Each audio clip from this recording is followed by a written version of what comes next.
ভারতের সবচেয়ে বড় দল, সেই দলে যে দেশের জনসংখ্যার প্রায় 15% মুসলমান, সেই তাদের একজনও প্রতিনিধিত্ব নেই, এটা একটু ভালো না লাগারই বিষয়। বিজেপি যদি লোকসভা নির্বাচনের স্পিকার পদে হেরে যায় বা কোনোভাবেই তাদের অন্য কোনো কেউ প্রার্থী হন, সেটি হচ্ছে প্রথম বিপর্যয়। মোদী সরকার গঠন করতে পারবেন না এটা বলা হচ্ছিল, কিন্তু তিনি সরকার গঠন করেছেন। এখন বলা হচ্ছে তিনি কতদিন টিকবেন, তিনি টিকবেন কি টিকবেন না সেটা একটা বড় প্রশ্ন। কিন্তু এই যে আপনাকে বললাম যে এনসিপি শপথ নিতে রাজি হয়নি। আচ্ছা, 2 নম্বর হচ্ছে যে ভারতে প্রথম যে জিনিসটা, লোকসভার যে অধিবেশন বসবে সেখানে প্রথম যে কাজটি হবে সেটি হচ্ছে স্পিকার নির্বাচন। ভারতের নিয়ম অনুযায়ী একজন বয়োজ্যেষ্ঠ সাংসদকে প্রোটেম স্পিকার করা হয়, তিনি প্রথম সভায় সভাপতিত্ব করেন এবং ওই দিনই সংখ্যাগরিষ্ঠ সাংসদদের ভোটে একজন স্পিকার নির্বাচিত হন। উনি একজন মোটামুটি সংখ্যাগরিষ্ঠতা পেলেই স্পিকার হয়ে যান। এখন প্রশ্ন হচ্ছে যে বিজেপি তো 240টি আসন, তাহলে বিজেপি প্রার্থী দিলে তার সব শরিক বা তারা যদি সমর্থন না দেয়, তাহলে বিজেপি যদি লোকসভা নির্বাচনের স্পিকার পদে হেরে যায় বা কোনোভাবেই তাদের অন্য কোনো কেউ প্রার্থী হন, সেটি হচ্ছে প্রথম বিপর্যয়। এটি বিজেপি কিভাবে সামাল দেবে?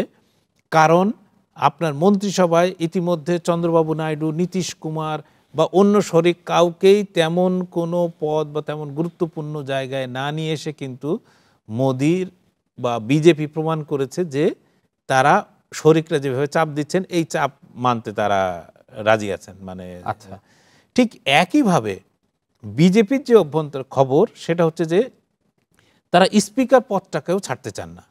কারণ আপনি জানেন যে স্পিকার পদটি অত্যন্ত গুরুত্বপূর্ণ, বিশেষত এই ধরনের অধিবেশনে। আর এই যখন এই রকম একটি ভঙ্গুর, শুধু বলবো না, মানে ওয়ান কাইন্ড অফ হ্যাং অবস্থায় একটা সংসদ তৈরি হয়, সেখানে স্পিকারের ভূমিকা খুব গুরুত্বপূর্ণ হয়ে দাঁড়ায়।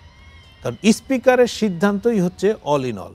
ফলে এই ধরনের একটা প্রথম পরীক্ষাটি হচ্ছে স্পিকার নিয়ে। দ্বিতীয় পরীক্ষা পরীক্ষাটি হবে, সেই পরীক্ষাটি হচ্ছে বিভিন্ন রাজ্যে, হরিয়ানা, মহারাষ্ট্র সহ একাধিক রাজ্যে কিছুদিনের মধ্যে, কয়েক মাসের মধ্যেই নির্বাচন আছে। আপনি মহারাষ্ট্রে কংগ্রেস, শরদ পাওয়ারের দল, উদ্ধব ঠাকরের দল, তারা যে ফল করেছে তাতে দেখা যাচ্ছে যে 288টি আসনের মধ্যে তারা 194 থেকে 200 আসনে বিধানসভায় তারা এগিয়ে আছে। এখন যারা ভেঙে আসছিলেন উদ্ধবের শিবসেনা বা শরদ পাওয়ারের এনসিপি, তারা এখন পুরনো দলে ফিরে যাওয়ার নিচ্ছেন, উদ্যোগ নিচ্ছেন, আলোচনা চালাচ্ছেন। এগুলো কিন্তু আলোচনা চলছে। হরিয়ানায় কিন্তু কংগ্রেস অনেক ভালো করেছে, তারা 10টি আসনের মধ্যে 6টি পেয়েছে। ফলে এই সব রাজ্যগুলোর নির্বাচনে কি হবে তার উপরেও কিন্তু অনেক ক্ষেত্রে মোদির ভবিষ্যৎ, বিজেপির ভবিষ্যৎ বা এই সরকারের ভবিষ্যৎ নির্ভর করে আছে। সেক্ষেত্রে নীতিশ কুমার, চন্দ্রবাবু নাইডুরাও ঘুরে যাবেন কিনা। কারণ আপনি যদি দেখেন নীতিশ কুমার এবং চন্দ্রবাবু নাইডুর যে এজেন্ডা, সেটা বিজেপির ঘোষিত যে এজেন্ডা, যে কোনো মুসলমানদের কোনো ধরনের সংরক্ষণ দেওয়া যাবে না, অথচ চন্দ্রবাবু নাইডু 4% সংরক্ষণ মুসলমানদের জন্য রেখেছেন। তিনি পাশাপাশি খ্রিস্টান, ইহুদি সব সম্প্রদায়ের জন্য রেখেছেন তার দল।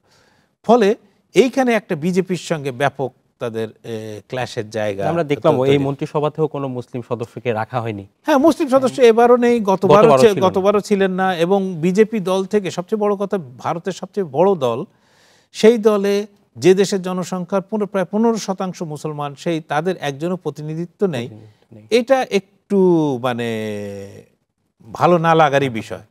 এবং তাদের দলে শিখ সম্প্রদায় থেকে একজনকে মন্ত্রী করা হয়েছে, কিন্তু পাঞ্জাব বা কোথা থেকে তাদের শিখ সম্প্রদায়েরও তাদের দলে কেউ নেই।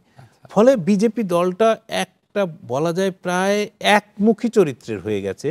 এটা একটা বহু জাতি, বহু ভাষা, বহু ধর্মের দেশ হিসাবে ভারতের একটি বড় দলের কাছে এটি কখনো কাঙ্ক্ষিত হতে পারে না। এখন মোদিরা কিভাবে এটা পরিবর্তন করবেন, এটা ভবিষ্যৎ বলবে।